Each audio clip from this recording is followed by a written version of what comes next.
Olá, seguidores do suspense e do terror. Vamos a mais uma história? Mas antes, deixem seu like, compartilhe e comentem abaixo na descrição. Muitos dos que conheceram pessoalmente o Sr. Junqueira viram-no relatar, com frequência, a história que se segue. Professor de anatomia, o Sr. Junqueira, certa feita, obteve para dissecação os corpos de 2 criminosos condenados à forca. Não tendo à mão, quando da chegada dos cadáveres, a chave da sala de dissecação, Junqueira mandou que os pusessem no armário, contíguo ao seu apartamento. A noite chegou. Junqueira, conforme o seu costume, retomou as suas anotações, antes de se recolher. Beirava a meia-noite, e toda a sua família dormia profundamente, quando o anatomista ouviu um barulho estrondoso no armário. Pensando que, por algum engano, o gato havia sido encerrado junto aos cadáveres, levantou-se. Tomando à mão a vela, foi ver o que havia acontecido. Qual não foi, porém, o seu espanto, ou melhor, seu pânico, quando percebeu que o invólucro, que continha os 2 corpos, estava rasgado ao meio.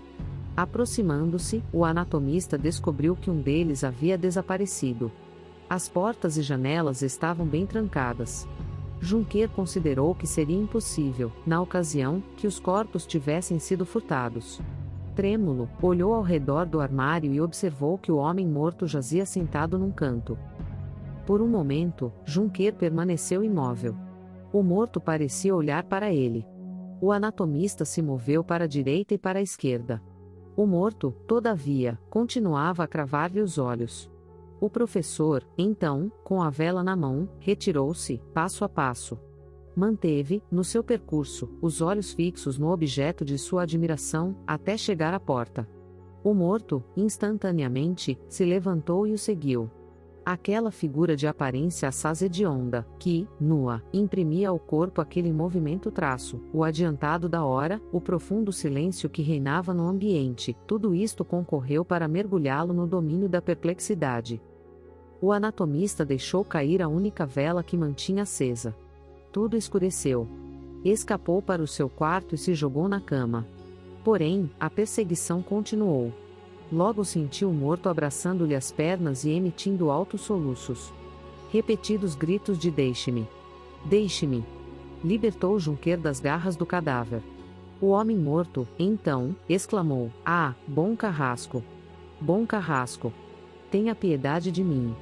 Prontamente, Junqueira percebeu a causa de tudo aquilo e restabeleceu a coragem perdida. Disse aquele ente sofredor, agora reanimado, quem realmente era. E, num gesto, procurou chamar alguns membros da família.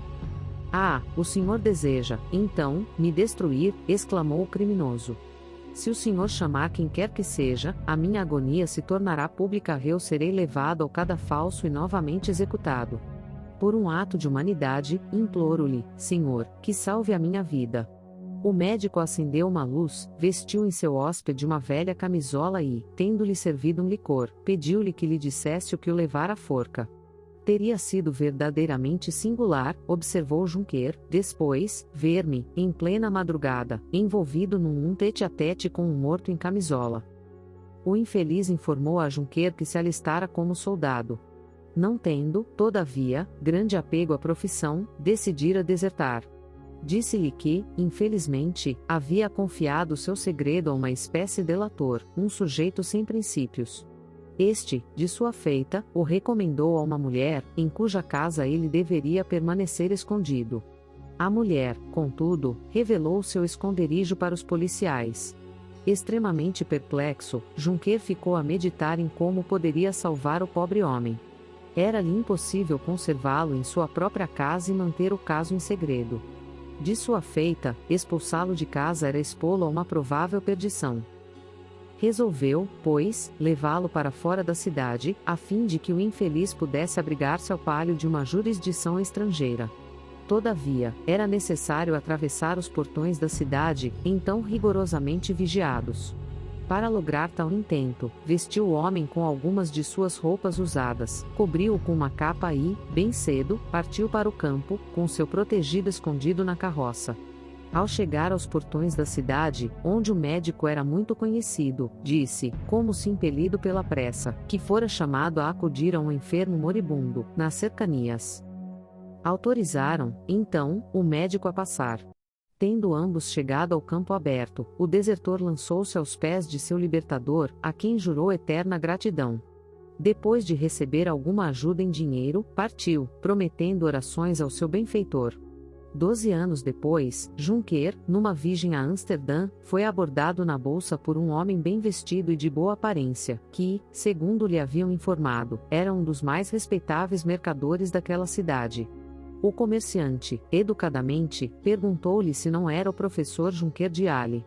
Ao obter uma resposta afirmativa, o estranho solicitou, veementemente, a sua companhia a um jantar. O professor consentiu. Tendo chegado à vivenda do comerciante, o médico foi conduzido a um recinto elegante, onde encontrou uma bela esposa e 2 filhos saudáveis. Ele mal conseguiu reprimir o espanto ao receber a tão cordial recepção de uma família que ele pensava não conhecer. Depois do jantar, o comerciante, levando-o ao escritório de contabilidade, disse: "O senhor não se lembra de mim? O senhor é o meu benfeitor. Eu sou a pessoa que recobrou a vida em seu armário, e a quem o senhor devotou tanta atenção. Ao me separar de meu protetor, fugi para a Holanda. Eu escrevia bem e conhecia os princípios da contabilidade. E minha aparência era um tanto aprazível.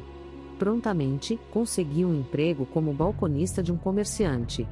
A minha conduta exemplar e o meu zelo pelos interesses de meu patrão me granjearam não apenas a sua confiança, mas, igualmente, o amor de sua filha. Ao aposentar-se o patrão, eu o sucedi nos negócios, e tornei-me o seu genro. Se não fosse pelo senhor, no entanto, eu não teria vivido bastante para experimentar todos estes deleites. De agora em diante, contemple minha casa, minha fortuna, e, sobretudo a mim, que estou à sua disposição." Aqueles que possuem a mínima porção de sensibilidade podem facilmente concentrar em si mesmos os sentimentos que dominaram Juncker. E aí, seguidores do suspense e do terror, gostaram da história? Então compartilhe e se inscrevam no canal para não perder mais nada.